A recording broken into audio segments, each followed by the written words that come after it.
The last thing you want to hear when you need your auto insurance most is a robot with countless irrelevant menu options. Which is why with USAA Auto Insurance, you'll get great service that is easy and reliable, all at the touch of a button. Get a quote today. Restrictions apply.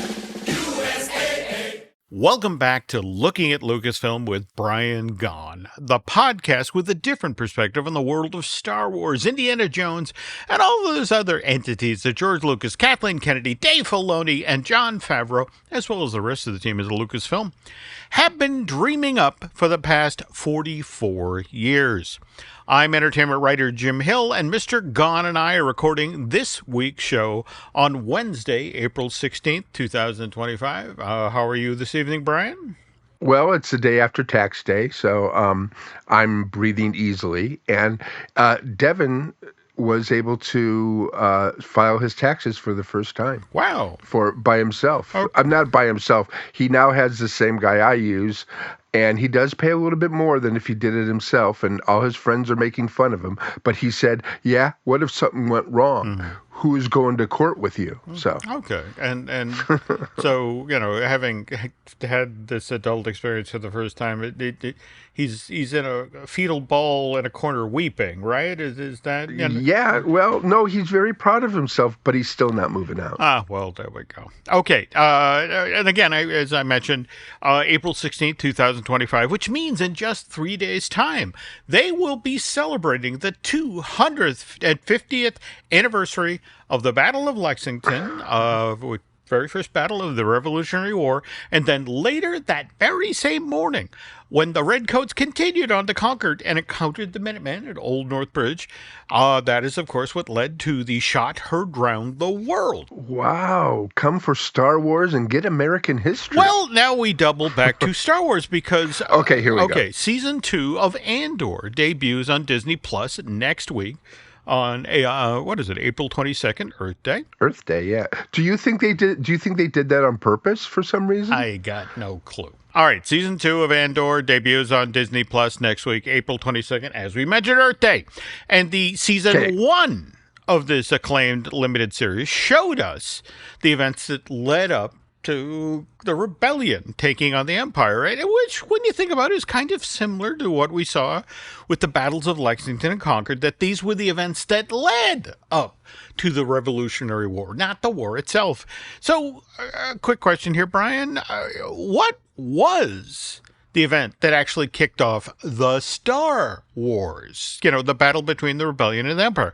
Was it the raid on the Imperial Data Vault on Scarif, where the plans for the Death Star were acquired? Remember, Rogue One. Or was it the Rebellion's run on the Death Star itself in A New Hope? Or, to further muddy the water here, and forgive me for belaboring the analogy, but what were the Star Wars equivalents of, say, the Boston Massacre or the Boston Tea Party? The events that set this story in motion. Would that have been, say, the raid on Aldhani that we saw in Season 1 of Andor? Remember when they raided that vault and made off with, 80 million credits of the quarterly payroll for an entire sector of the Galactic Empire? Yeah, but didn't they keep that quiet for the most part? They did, but didn't the Empire then sort of decide, okay, we're going to really start to crack down on these people? Yeah, but the rest of the galaxy, did they really feel that we have to fight back yet? I mean, with the Boston ones, it was so small around, with the other colonies that got everybody riled up. This, I think maybe the last episode where on Andor's planet, where there was a basic riot, basically a massacre there. I think that is one of the things that people would hear about. Okay. That they couldn't keep quiet. I mean, they could keep quiet the raid and the robbery, but they couldn't keep the massacre quiet. Interesting point. Okay. Well, again, I guess we will learn more starting next week. And what's interesting, I don't know if you've seen the release pattern for season 2 Andor. So what's interesting is they're releasing the episodes in 3-episode blocks. So we get our first set again on April 22nd, next 3 on April 29th, another 3 on April 6th, and then the final 3, which drop on Tuesday, April 13th. Now, I think that's brilliant. I think it's going to get people more involved in it, and then it's like they're going to see 4 movies. Okay. And I think it's, we were talking about that long time ago. And you remember how I'm upset that they don't show everything at once, but I like this way because then you're anticipating the next chapter. All right. Well, all right. Now, just so you know, folks, Brian and I will try to get a new Looking at Lucasfilm recorded and posted by the midpoint of season 2 of Andor, which, looking at the calendar, looks to be on or about May 3rd, which, given, right before May the 4th. Okay, appropriate enough. Cool. And, I mean, since we've already seen Rogue One, A Star Wars Story, we know how the story of Cassian Andor ends. Just how Tony Gilroy and the rest of the folks at Lucasfilm are actually going to get us there. That's the big question. And speaking of getting us there, we can't officially get this week's edition of Looking at Lucasfilm started without first acknowledging our sponsor, and that, of course, is the DVC Rental Store. And if you're already planning your next trip to Walt Disney World, you can save some serious scratch by renting DVC points through the DVC Rental Store. Imagine staying at a deluxe resort for a fraction of the cost. Total game changer. Oh, and if you already own or are thinking about joining the Disney Vacation Club, check out the DVC resale market. They're the leader in the secondary market with over 70,000 satisfied members. Whether you're looking to buy or sell your DVC points, they make the process seamless. Okay, one last little Andor-related comment question before we plunge into this week's news. And have you seen the ad for? Yeah. Okay, so you know the one I'm talking about. Orson. Yeah, where Mendelsohn Orson looks out the window at the Death Star. Yes. And says, "What a swell party this is." And I'm sorry, and I apologize, folks. We've already already bored you with the reveal that I'm a Revolutionary War history buff, and now I'm going to out myself as a big musical comedy nerd, but. That's a lyric from Well Did You Ever, which is a Cole Porter song that he wrote for Dewberry Was a Lady, which opened on Broadway back in December of 1939 and starred Burt Lahr. Yes, the guy who played the Cowardly Lion.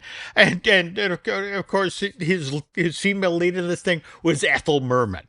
Wow. Yeah. Now, even better, did well enough on Broadway. They bought the movie rights, MGM. They made a movie version of Dewberry Was a Lady. That comes out August of 43. Stars Red Skelton, Lucille Ball. Oh, cool. I love Lucy. And in one of his earliest screen roles, Gene Kelly, Singing in the Rain.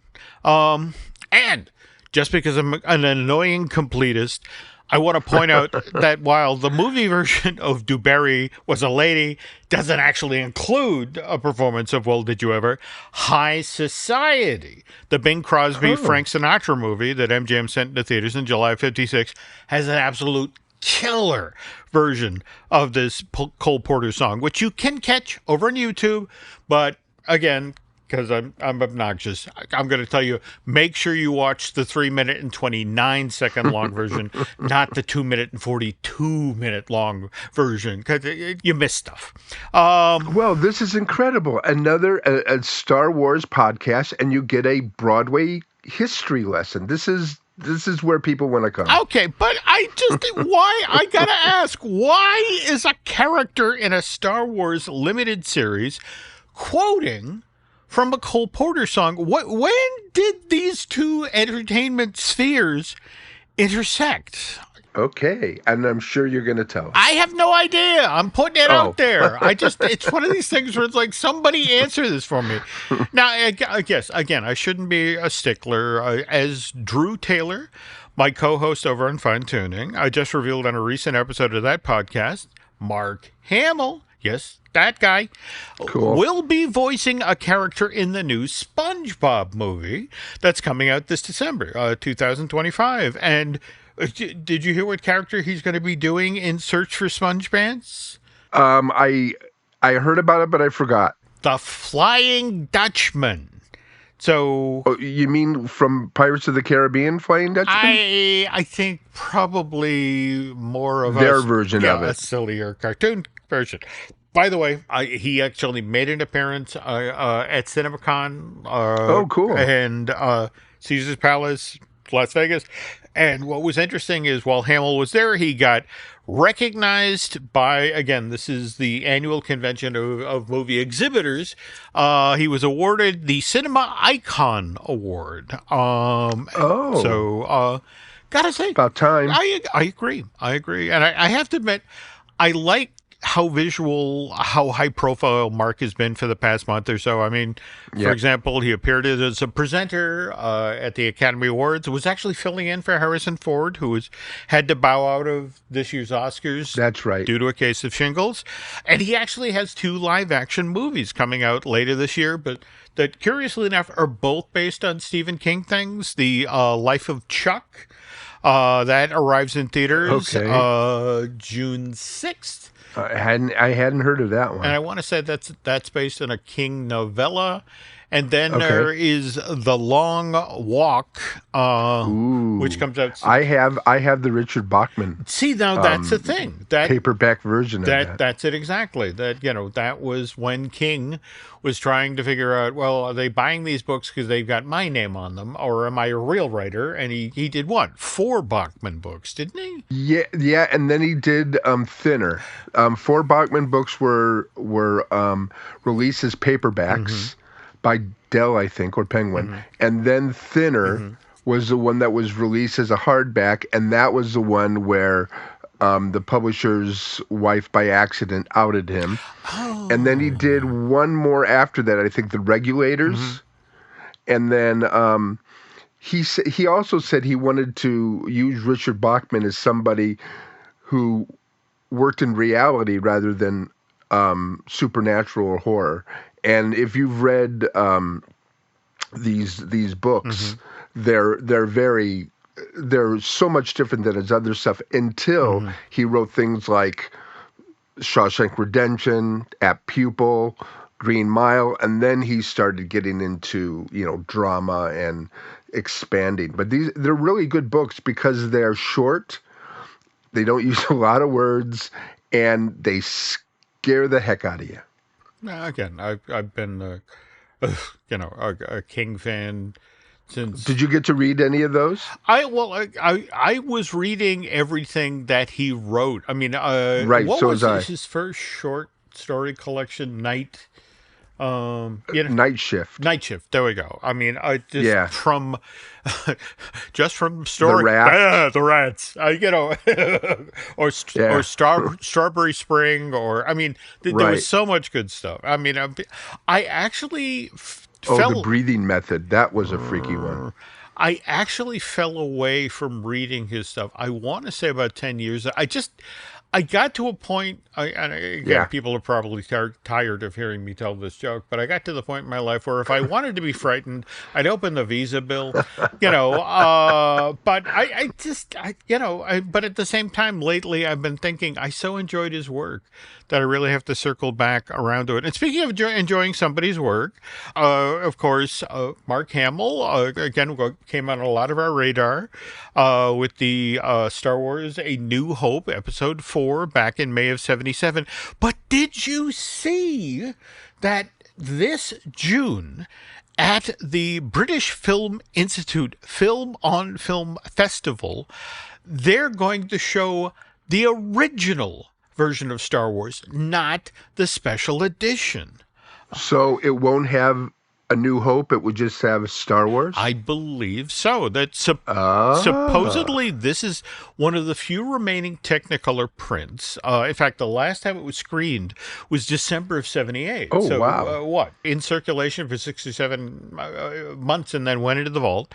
But I would love to see this version up on the big screen. Yep. And speaking of up on the big screen, did you see where Star Wars Episode 3, Revenge of the Sith, is headed back into theaters next week? In fact, preview screenings start Thursday night, April 24th.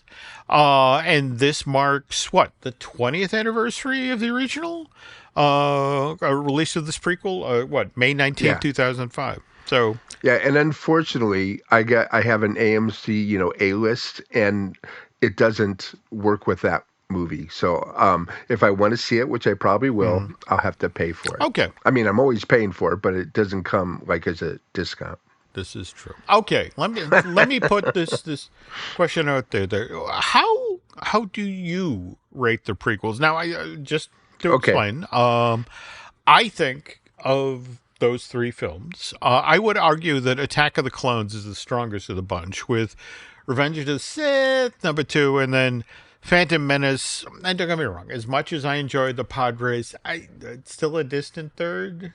What do you think? Well, I'm similar. Actually, Revenge of the Sith I thought was the strongest one. And then the clones, if you accept the whole idea of why they did the clones and stuff, then you're into it. And then the Phantom Menace, of course, is the least because of Jar Jar and some other things. But when I went to see Phantom Menace with Liana, my wife, who had never seen any Star Wars, and then eventually taking the kids to see these films when they brought them back, or just if they were on video, my whole idea changed, because the way they enjoyed it, the way they got into it, and the way Liana and my kids loved Jar Jar.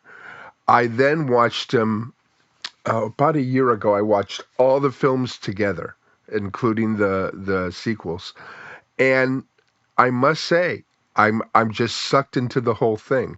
Yes, maybe this dialogue is silly. Yes, maybe he's not the great director of actors or something like that. But he gave us 3 movies with the prequels that if they came out in 1977, we would be saying that these were the movies that changed cinema at that time.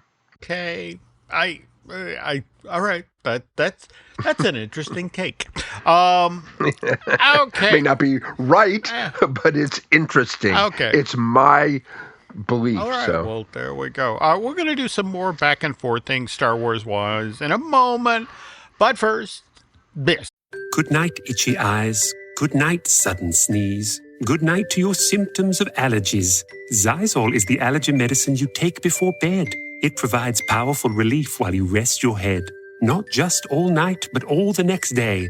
Xyzal keeps working, keeping allergies at bay. And without those annoying symptoms disturbing your rest, you can wake up the next morning feeling your absolute best. Remember, be wise all. Take Xyzal. At night. Switch to Verizon Business and get more from your internet without paying more for your internet. Get LTE Business Internet starting at $39 a month when paired with select business mobile plans. That's unlimited data, and with it, unlimited possibilities. Start saving today with Verizon Business, ranked #1 in small business internet customer satisfaction by J.D. Power. Starting price for 25 megabits per second LTE internet plan with smartphone plan savings, plus taxes, fees, and economic adjustment charge. Terms apply. For J.D. Power 2024 award information, visit jdpower.com/awards. This episode is brought to you by the Toyota Grand Highlander. From daily routines to life-changing adventures, the Toyota Grand Highlander is spacious, powerful, and ready to take on life's grand challenges. Advanced safety features and innovative technology give you confidence for whatever life throws at you. And it's available in a hybrid Nightshade Special Edition, which includes sophisticated gloss black exterior accents and 20-inch black alloy wheels. Learn more at toyota.com/Grand Highlander. Toyota, let's go places.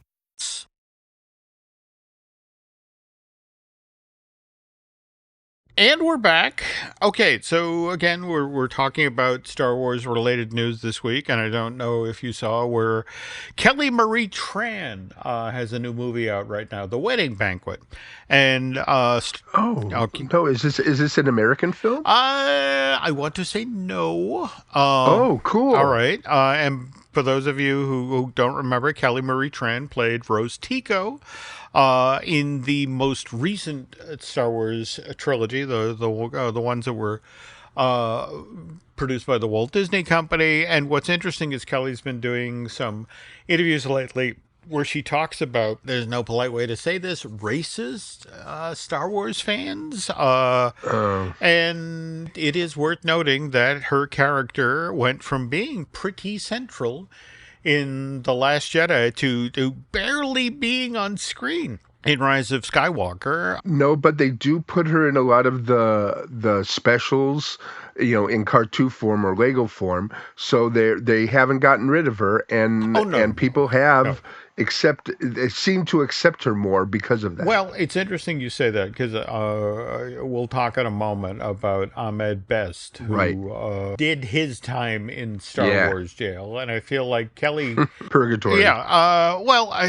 And let's face it, when Last Jedi came out December 2017, the fan community didn't exactly cover itself with glory. No. I mean, I guess what intrigued me is with the first new Star Wars film to be made under Disney, it was built around a girl, Daisy Ridley's Rey character. And it feels like the reaction to Last Jedi is like, oh no, not again. Right. I mean, and let's be honest here. Finn and Rose's storyline in The Last Jedi is something of a dud. There's no polite way to say that these two characters are kind of poorly used in Last Jedi. The stuff on Canto Bright, the outer space casinos. I mean, don't get me wrong. You can see every dollar that's up there on screen, but what does that add to the story other than what you get to watch Warwick Davis shove coins into BB-8? Right. Yeah, I don't know, but I liked it because of the grandness of it, because, you saw there was a lot of people there was a lot of noise, there's a lot of things going on, and it was something that you never saw before in Star Wars, where people were basically going to Vegas. I get that, but it just, when you think about, again, I'm a constructionist. I believe if you show me Chekhov's gun in Act 1, it's got to go off. And the fact that we basically went to Las Vegas, and even then, the very last scene of the movie, I'm talking the very last image, the little stable boy who, with the notion of, what if we all have the ability to wield the Force, and to have that whole thread, that whole idea, completely abandoned in Rise of Skywalker. It just seemed that people were so upset at that movie changing so many things that when they made the next film, they basically forgot that movie existed and the things that they changed and did. I mean, okay, first of all, you thought that Rey's parents from the first film, that they were something special about them because they had to leave Rey on the planet. Then you find out, oh, no, they're not special at all. Then you find out that they're a clone of the Emperor and stuff like that. So, either they were trying to do fan service in the third one and really get people to forget about the second one, or they just they made a couple mistakes there. They should have just accepted mistakes. Yeah, they should just accepted that the second movie is somehow alive. Yeah. I know. They should have just accepted that the second movie did what it did, and then just say, well, Kylo Ren lied. His parents were important, and not bring back the Empire, the Emperor. That was wrong, because it was just like more of the same. I mean, the Emperor was gone, and then you twist it and turn it, and yeah, it's all mixed up and crazy, but people still went to see that film more than once. People still enjoyed it. They bought the videos, they bought the films, they keep on watching it, and they're still connected to it, even though some of them complain about it. Okay. But to circle back to Kelly Marie. Yeah. I can't help but think, did you hear this Mikey Madison story? Again, a young lady who recently took home an Oscar for her work in Andor. She was approached by Disney to come be in the Star Wars movie that Sean Levy would, again, remember the guy who just directed Deadpool and Wolverine. I haven't heard this. Yeah, that she was asked to come co-star with Ryan Gosling, and she turned it down. Okay. Wow. And you got to wonder, if you're a female headed into the Star Wars space, and having seen what Kelly went through, it's like, maybe I got better things to do with my time. And Brian, what I don't understand is, how is it that, again, we were just talking about, the original Star Wars going to be shown at the British Institute Film Festival in June. How is it that a film that introduces us to a ball buster like Princess Leia, and the fans love her, but they tolerate Rey and they hated the Rose Tico? How is that? I don't know. Maybe it's like Kelly says, it's more a racist thing than anything else. A lot of people, feel that if you do something like that, that you're just doing it to please, the diversity. And, whether that's true or not, there are people that are sitting in their basements that need to complain about something. But what I loved about Rose Tico in the first film, in Last Jedi, at least for the first half hour, 40 minutes where they were setting up the character, she was an engineer. She was a grunt. Right. And she was kind of force sensitive, or at least her sister was, which meant that she could have been force sensitive. Mm-hmm, mm-hmm. And there was nothing wrong with that. It was great. But then then it was like the second movie that forgot about Finn, too. And so what they did is they just threw them in the Vegas scene, and they said, well, let them do what they need to do, and then everybody would be happy. But I don't know. She should have had a bigger part. Finn and her should have had a bigger part in the third one. And they should have maybe made a series, a short 6-episode series about them. And I think that would help, accept, because she's been, like I said, she's been accepted in the cartoons and things like that. But that said, the really for real person, what I'm hoping is, like I said, I hope that Kelly Marie Tran eventually gets the Ahmed Best treatment, where she's welcomed back into the franchise by the generation. And again, that's the interesting part. The people who grew up, that you mentioned earlier, who watched the movies and loved the Disney-produced trilogy, because it was their trilogy.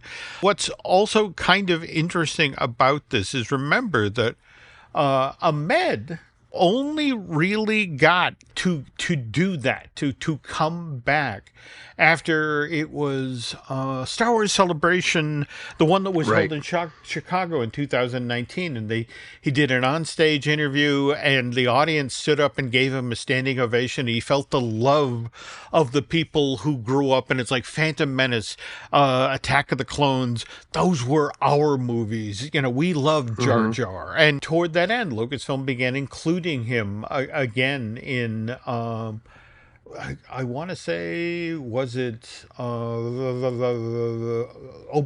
Didn't they have? Yeah, it was Obi-Wan when he was in the flashback of saving the kids at the temple. Kids at the temple. Yeah, and I'd love to see his character again, because we don't. I'm pretty sure that he could have survived. And they can do what they're doing with the Bad Batch. I agree. Hiding them on a planet, and then all of a sudden they're a little bit older, and they come out of hiding, and and maybe they try to, if they're not even force sensitive, they can help Rey as she brings the Jedi back. There's so many ways that people would accept what's going on. Especially look what they're doing from the Attack of the Clones, and they're bringing those characters into the Mandalorian universe. Cad Bane, The Mandalorian, Boba Fett. And people are loving it, and they're cheering about it, and they're trying to guess who's going to be next. All true. All true. Well, now, speaking of which, though, we were just talking about Ahmed Best, and again, his being welcomed back at the Star Wars Celebration from 2019. Now, worth noting that the 2025 Star Wars Celebration actually begins tail end of this week. In fact, over in Tokyo on April 18th, running through April 20th. And what's been interesting is a number of the pieces of merch that the big-time folks who've traveled over for this event can collect, started bubbling up in line. And among them is the Lego Ultimate Collector edition of Jango Fett's Firespray class Starship. Brian, this is a 2,970 piece set that comes with an authentic interior, a movable main entrance, adjustable blasters, and seismic charges. And it, by the way, can be displayed in the landing position or upright in flight position on a sleek display stand. It's one of these things, I look at these things, and don't get me wrong, I've reached a point in my life where it's like, ooh, that's a $299 price tag, and all right. Yeah. If I really felt strongly about it, I'll do that. But I don't know, as a 66-year-old old fart, I have the patience to put together a nearly 3,000-piece Lego set. And I won't lie to you, there's also a part of me that would worry that I would be in the last moments of making this thing and only then realize that the cats have been throwing pieces under the piano and I'll never know. It just, now I can't have an authentic interior because the little white connecting piece is gone. But folks who, we don't do a video version of this podcast, and we probably should, because the wall behind Brian has some absolutely amazing collectibles. So I have to ask, have you ever done any of these Lego things? I have not. I collect them. I think I'm waiting for my retirement, which who needs to retire? Mm-hmm. But I have, like I showed you, or I had before, I had the Jaws set my kids got me, which is possibly one of the greatest things I have. I have the Upside Down from Stranger Things. Oh. I have a bunch of Star Wars things. I want to get the Black Millennium Falcon. I should get that before it goes away. And this one would seem I'm gonna say it. The Slave One looks pretty cool to be, because it would be huge too. But I think I'd have the time to do it. I mean, lately it's, the kids are in school and now we are spring cleaning, actually spring cleaning from 2002, but still we're getting things done. And because we have a little bit more time on our hands, and I think I could do it, because to watch, I remember Devin got not the big Millennium Falcon, but the medium size. Mm-hmm. And he put that thing together, and he sat on it, and he didn't want me to help him or anything. Oh. And he worked on it himself, and it took him a week or more. And when he was done, he was ecstatic. Oh, I would imagine there has to be, no matter what size or how many pieces, there has to be a sense of accomplishment. Oh, absolutely. You look at it and it's like, it's the picture on the box. I made the picture on the box. All right. Oh. Now, speaking of Star Wars Celebration, again, I know a lot of us could not make the trip over to Japan. But Screen Rant just revealed that StarWars.com will host Lucasfilm's official live stream throughout Star Wars Celebration. They begin on day one, Friday, April 18th. And according to the description, the live stream will feature select panels along with celebrity guests on the live stage and much more. Now, I guess Disney has sort of handcuffed the proceeding. So none of the footage from the panels and that sort of thing will make it out that way. But on the other hand, Screen Rant is supposedly going to be live blogging these panels and presentations. So if you're looking to keep tabs on news breaking in real time, periodically check on what Screen Rant is posting from Tokyo. Now, just want to stress here that's 11 hours ahead of where I live and 8 hours ahead of where Brian makes his home. And Brian, let's be honest here, Brian's luckier than I am. Just up the road, so to speak, is the Disneyland Resort, which is currently in the middle of this year's Season of the Force event. And in a moment, Brian is going to share his impressions of that in-park celebration. But first, this. I think you're on mute. Workday starting to sound the same? I think you're on mute. Find something that sounds better for your career on LinkedIn. With LinkedIn Job Collections, you can browse curated collections by relevant industries and benefits, like flex PTO or hybrid workplaces, so you can find the right job for you. Get started at linkedin.com/jobs. Finding where you fit. LinkedIn knows how.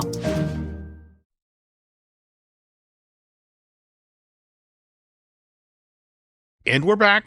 One quick story here, folks, before Brian takes the floor. I'm not going to lie. I have interesting tastes in what I read and what I think. And we were just talking about Stephen King. I also have to say that I have been a fan of that morally challenged archaeologist, Dr. Afra, since she first came on the scene back in 2016. And it genuinely made me sad when this Star Wars comic book series ended back in February of last year, 2024, with Dr. Afra, issue 40.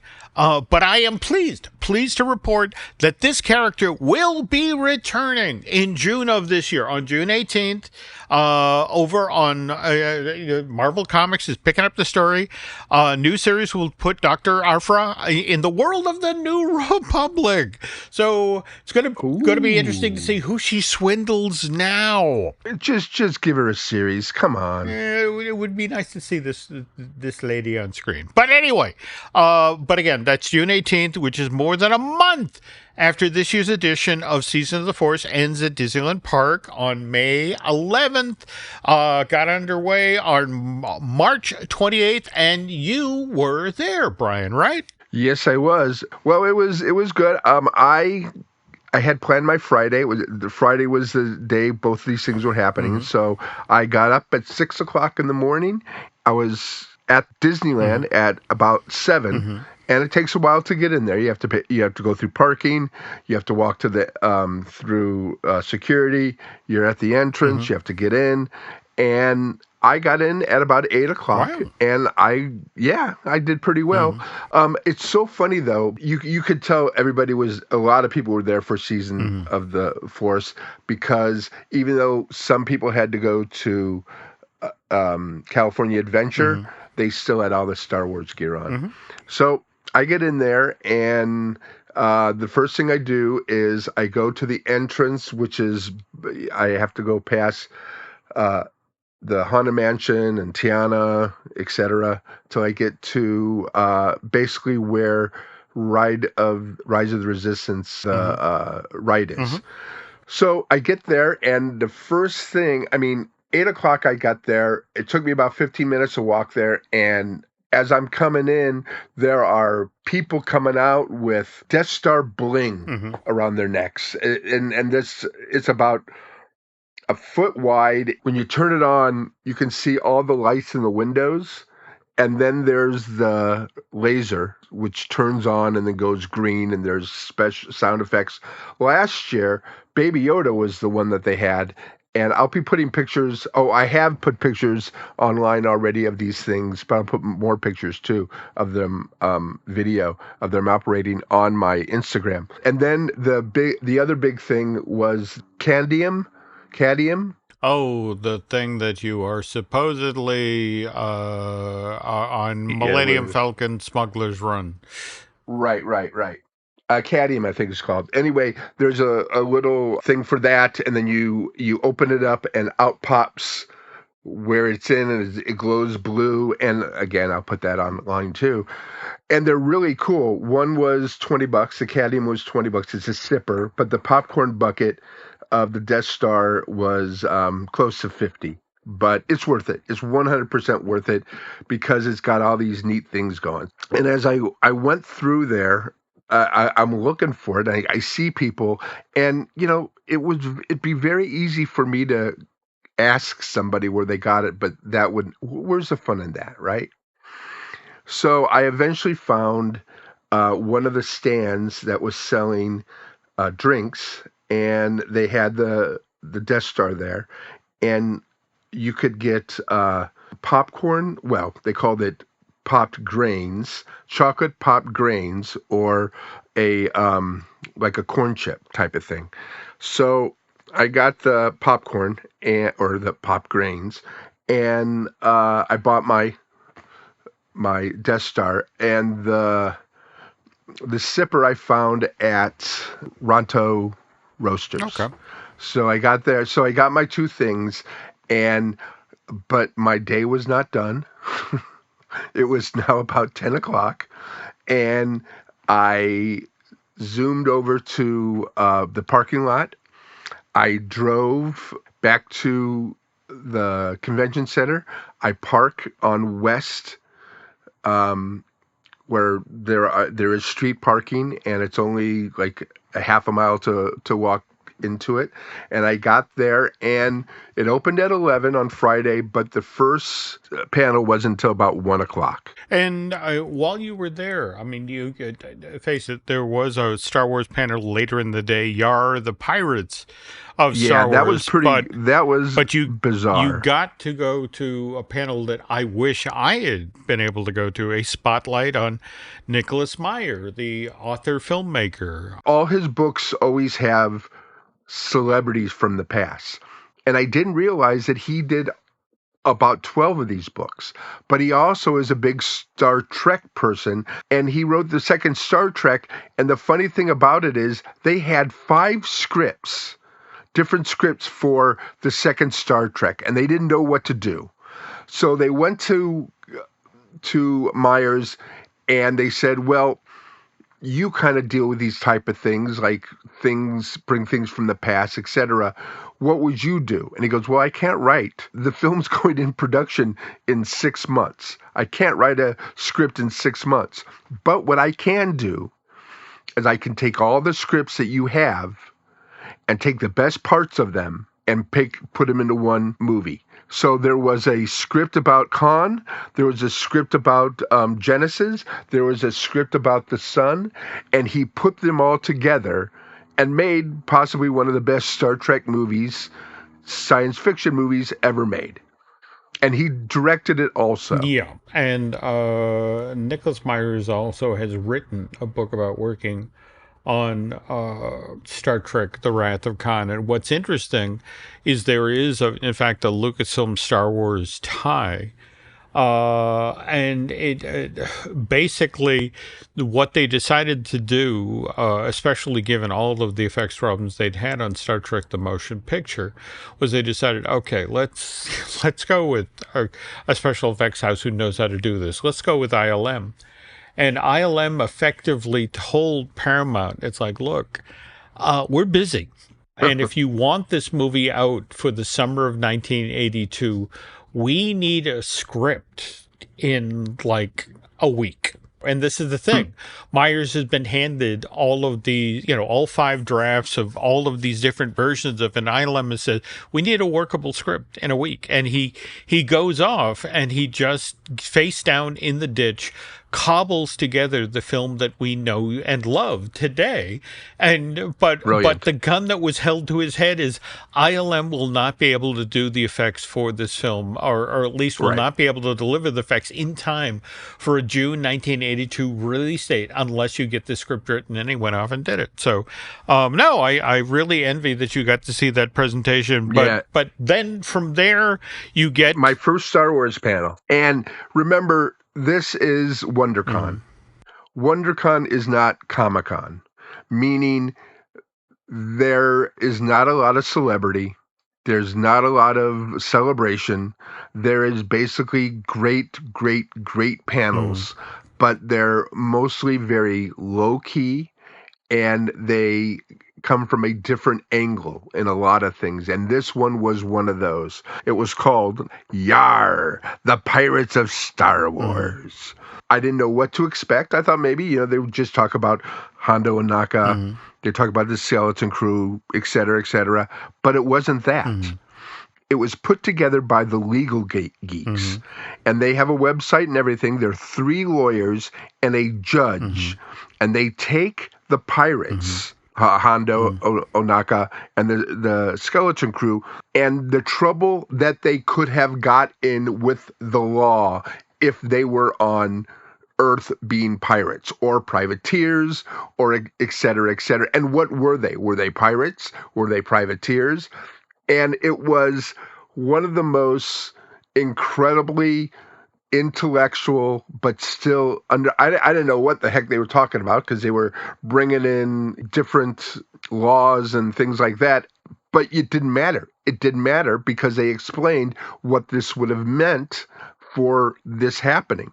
And it was very interesting, and it was a very big crowd.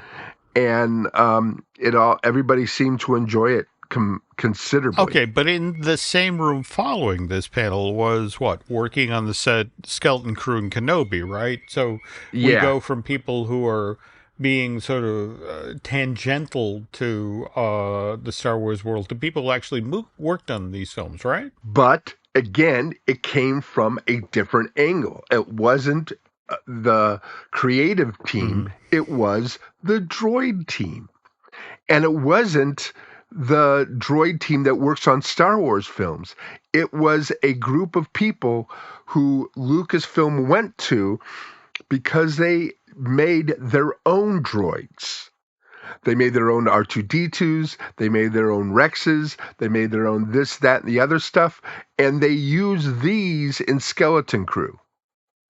And the neat thing about, and I did not know this, I got to watch it again, did you know that when Rex is driving the shuttle through town, did you notice that he has gum on the back of his head? What happens is the kids put gum on the back of his head. And they, at the last minute, John Watts, he came up with the idea. He goes, what if he had gum in the back of his head? And one girl put gum, and then he turns around and he does this, and then and so the guy who had made Rex, he's going, you're going to put gum on my Rex? So he goes, yeah, go ahead. So they put the gum on it, and what they had to do is they had to have the crew chew gum and put it on the back of his head for the gag, which I don't even remember seeing. So they talked about that. They also talked about Kenobi and the different droids they did for that. But everything in the background, everything that needed to be done, they used people who are fans and do their own, and they brought them into it. And these guys were very enthusiastic, and they were very happy to be in there. Speaking of Star Wars films, last panel of the day was a Force Awakens 10th anniversary. I want to say, though, you were pointing out the difference between a show at San Diego Comic-Con and a show at WonderCon. Yeah, if you would have this at WonderCon or at Comic-Con, this would have been a celebration. You would have had Daisy Ridley, you would have had J.J. Abrams. Everybody would have been there to celebrate this movie. But it's WonderCon. And who did they have? The editor. Her name is Mary Ann Brandon. She does all of JJ's stuff since Alias. And we know she is a great editor. She's done these films. She did Super 8, and she's part of JJ's crew. And she was very interesting. She was telling a lot of great stories, and giving, she was dishing out some good dirt. And it was very enjoyable for that. But again, it came from a different angle. It was more of a fireside chat of what happened on the set and the excitement of it. And not only did Harrison Ford get hurt by the Millennium Falcon, but JJ did too, because he was trying to save Harrison Ford. And if JJ wasn't there, it could have been a lot worse. Wow. Oh, okay. And you heard things like this. Okay, and speaking of wonderful things, you leave the convention center, you walk across the street to Disneyland Back to Disneyland. in time for what? The new nighttime presentation over in Galaxy's Edge? Yeah, but I missed the first one of the Shadows of Memories. Shadows of Memories. I missed that one at 9:00. They only had 2, so I missed at 9:00. But then I watched the fireworks, and I watched it from the Millennium Falcon, and it was a lot better than last year. It was 10 times better. It was more in sync. I think when they designed this year's fireworks show for Disneyland, they did it with Star Wars also in mind, because a lot of the same music, but it was more in sync. And it kind of fit more, and it wasn't like you were just watching a fireworks show with the radio on. You actually were into it. And if you were at the Millennium Falcon, they also have this droid who narrates it. So he narrated the beginning of the fireworks show too. Okay, and that's known as Fire in the Sky? Is that what? Yeah, that's called Fire in the Sky. Okay. Yeah, the fireworks extravaganza. And I'm telling you, Jim, they must have been planning this as they built Galaxy's Edge, because the huge spires that are behind the Millennium Falcon and the way they're set up, the projection mapping was perfect. I was wondering why they had this like very animation, like it was not even a video game. It was more like puppets or silhouettes or something. I realized it's like cave drawings that come to life as you're watching the birth of Anakin to the death of Anakin, and then it stops there. And it is so moving. It's about 15, 20 minutes. There's a lot of ooh-ah moments. Okay. And the crowd, and remember, this is the first day. So this is the first time, this is the second show, and nobody had seen it before and did not know what to expect. But I'm telling you, it's better than what they do at Hogwarts in Hollywood. Well, again, great that you got to see this second show on the first night. But then what? Head on out, pack up, drive home, and then next day at WonderCon, this time you're joined by your son, Devin? Yeah, when he was 12 was his first time I brought him to a Comic-Con, and it was WonderCon.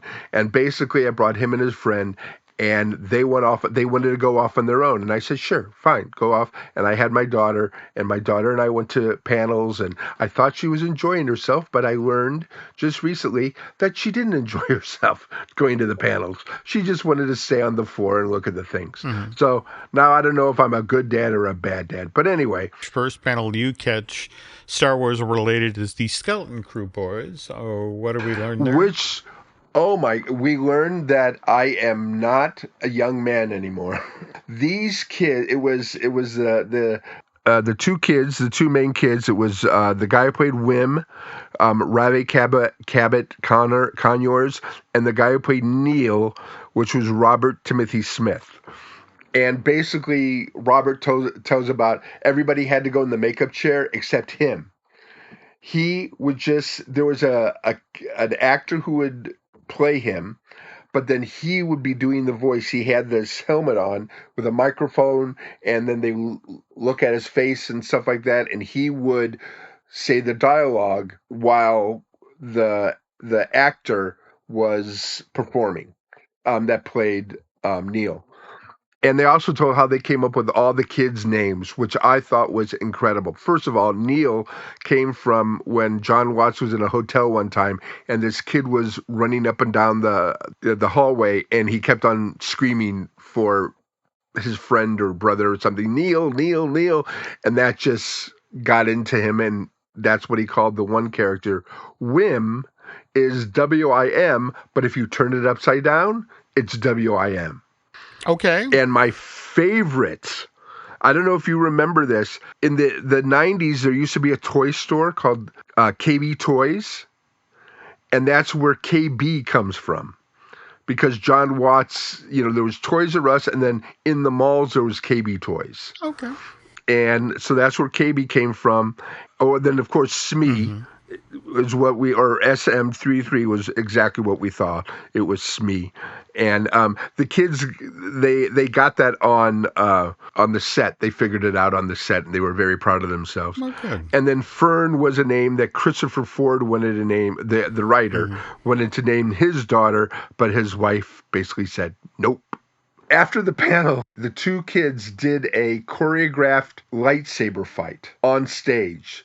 And it was wonderful. And the moderator of the panel, she just let them go. So you went from the newest Star Wars to a guy who's been there since the beginning, and of course that's Craig Miller.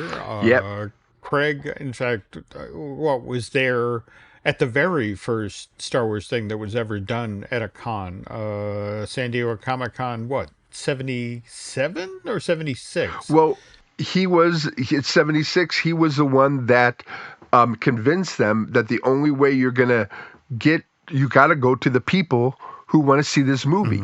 And then Craig went to like FX Magazine and American Cinematographer, and that's why the first 3 days it was basically the kids and the science fiction fans that went to this movie created lines which was put on the news, and that's why that weekend was an explosion.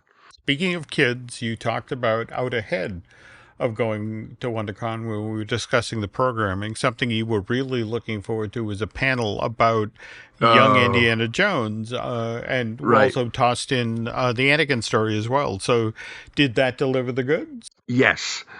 I talked to the guys afterwards, and I asked them, will we ever see the original young Indiana Jones? He goes, we're hoping.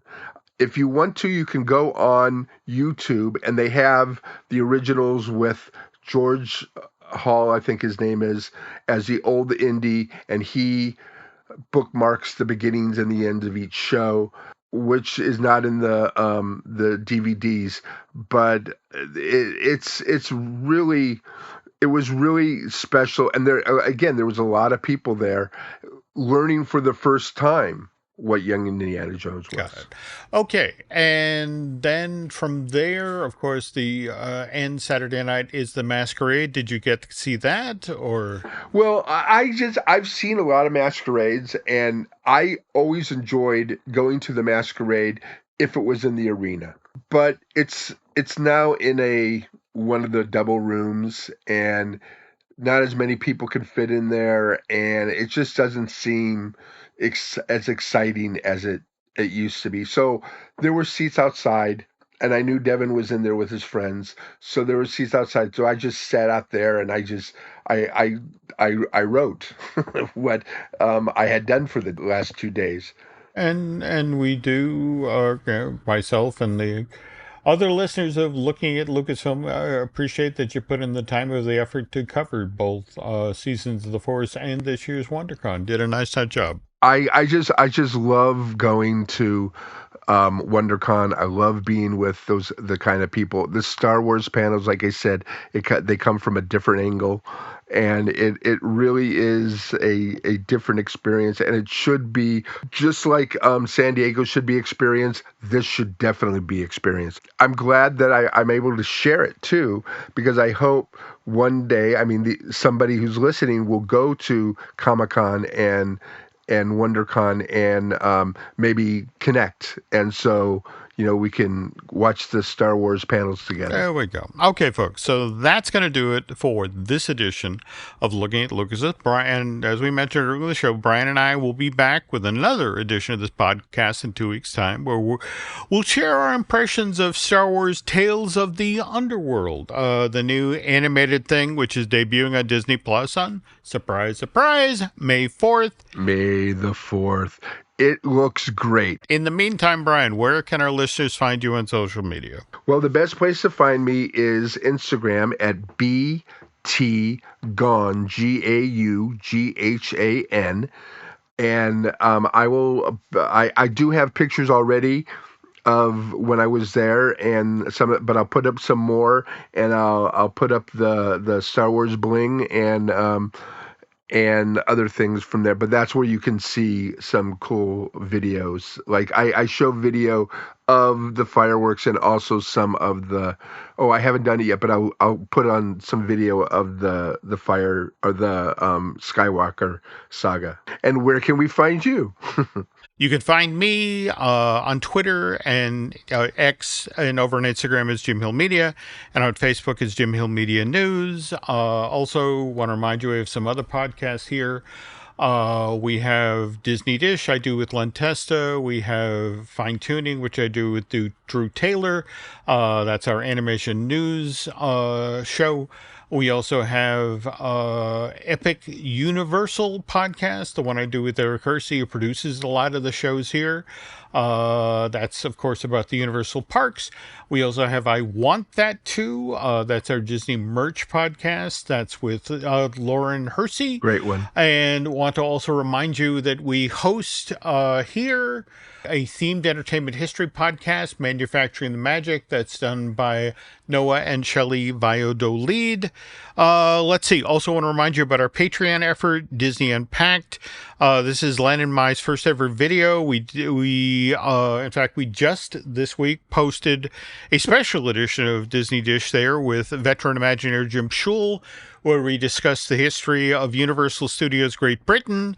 That's a project from the early 1990s, folks. It was supposed to be Universal's first studio park in Europe, not to be confused with the Universal Studios UK thing, which just got announced last week. Totally different park, different story. Beyond that, folks, if I could ask a favor, if you could head on over to Apple Podcasts and rate and review Looking at Lucasfilm, that would be helpful.